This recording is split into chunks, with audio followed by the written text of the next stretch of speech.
the natural beauty of Mulan, showcasing attractions like Mulan Lake. Through his company, Mavic Productions, he is committed to producing films that reflect the stories and talents of Mindanao.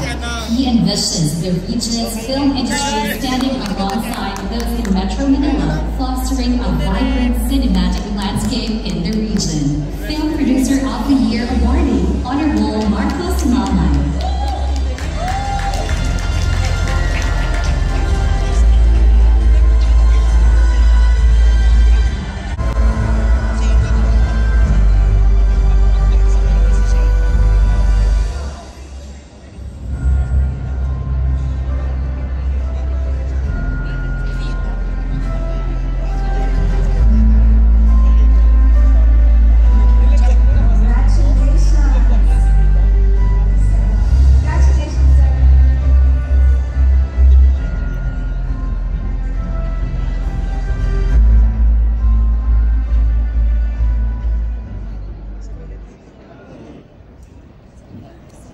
Good evening once again.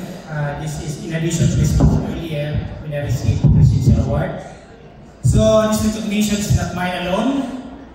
It belongs to the directors, writers, actors, production teams, and the media community who have worked tirelessly to ensure that every film, every message, and every story reaches the hearts of the people.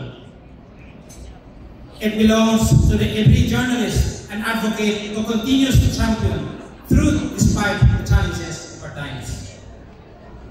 Let this recognition remind us all that cinema and media are not just for entertainment.